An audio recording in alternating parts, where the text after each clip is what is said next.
guys! Welcome back again to my YouTube channel. Bali, Wednesday ngayon.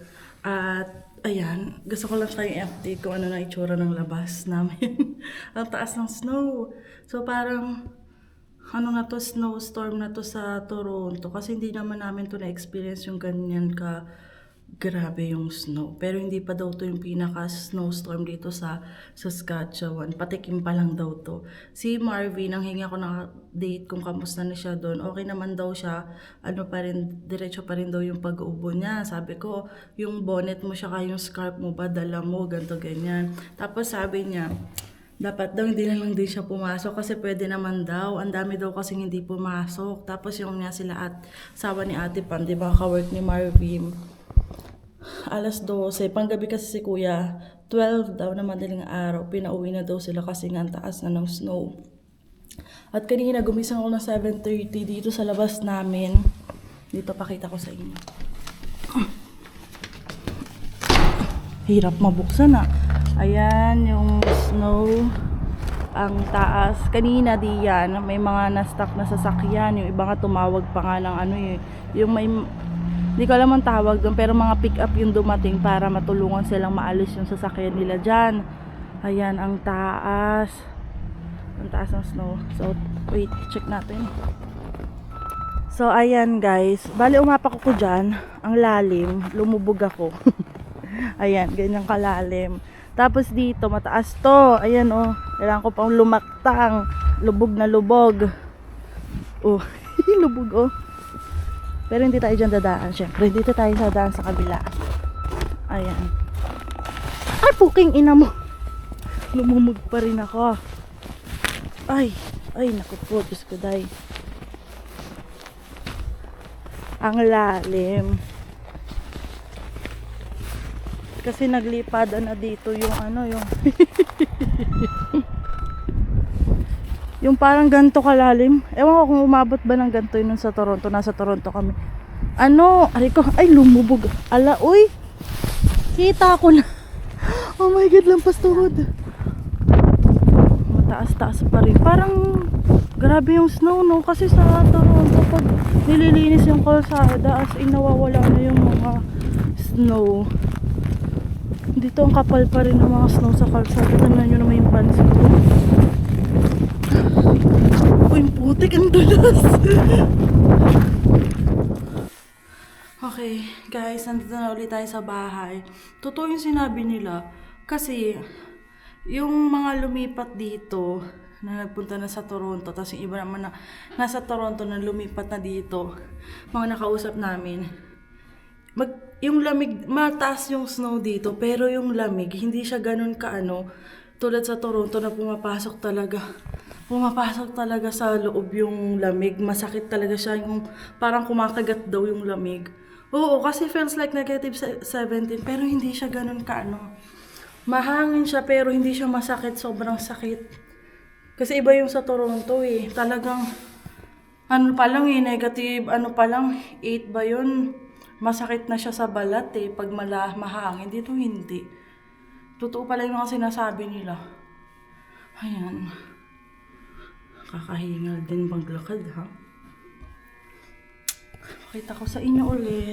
Ayan na ang kaganapan ngayon. Pasok na ako sa loob. Kasi mag-asikaso lang ako. May mga sinusulat kasi ako. Tapos baka mag-chat na rin si Marvin. So mamaya na lang uli guys. Update na lang ako ulit. Malakas ang hangin sa labas. Kaya parang kala mo nag-i-snow kasi umiikot-ikot yung mga snow sa hangin eh. So let's go. Yo guys, dito na ako sa work. Third day. Ayan o.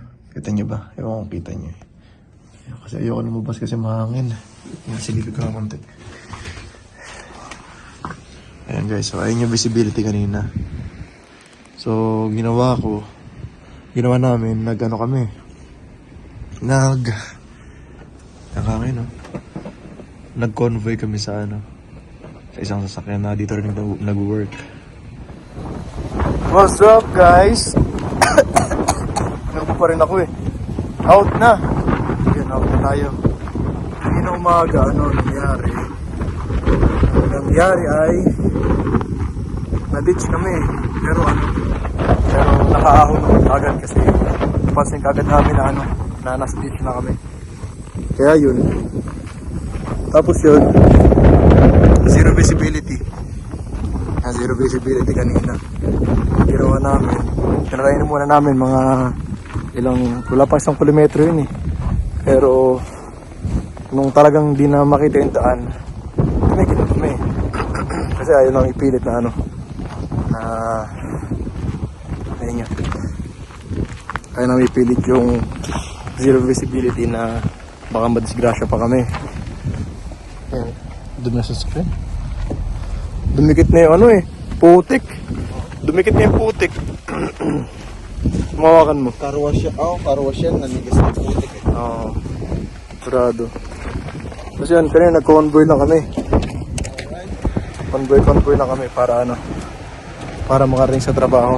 Kasi kung hindi kami makakarating sa trabaho. Pero pagdating namin sa pagdating namin sa dito, lagi namin, sabi ni Ma'am yan, sabi ni Madam, ba't daw tayo pumasok?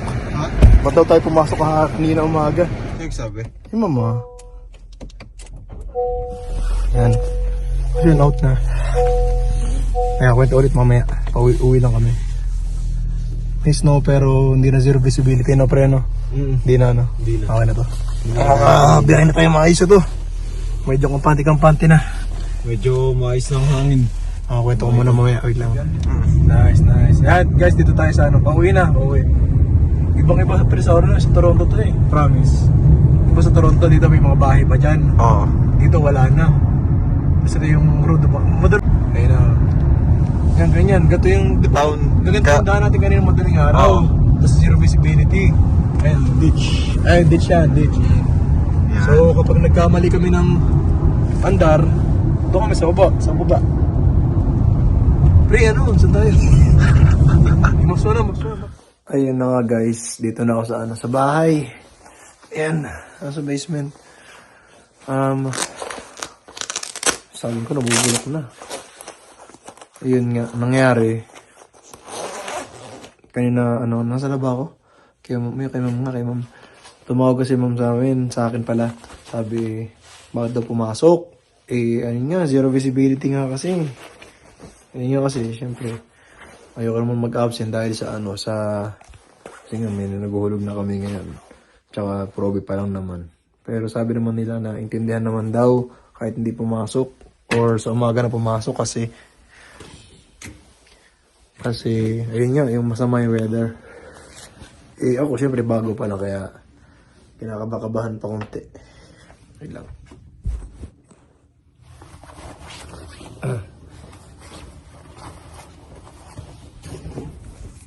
Tapos yun, kinakabakabahan pa kasi konti ganyan kaya Pero mas sabi ni Ma'am, ayun nga, okay lang daw kahit di pumasok nga kasi ayun nga, masama weather. Pero mali ko nga dun. Pinilit pa namin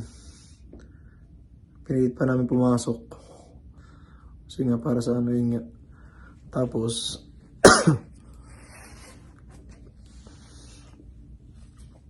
yun. Mas maganda pa rin sa alang-alang ko yung safety ko eh. Kaya dun sa isang araw na buti safe ako. Sa isang araw na kung nagka-disgrasya sana kami. Kaya yun. So next time talagang hindi na ako pasok or magka-carpool na lang para safe talaga. Kasi yun lang guys, talagang pag zero visibility talagang hindi talaga pwede. Kasi kung malawak ang kalsada okay lang, pero kung ganito may ditch tulad dun sa amin, mahirap na. Tas kasi baka umigrasa. Kasi yun nga, bukas, Thursday, sana walang hangin para makauwi pa ako. Kasi para diretsong uwi na ako eh. Ayoko na magbiyahe ng kinabukasan ng umaga. Sayang oras. Tas yun.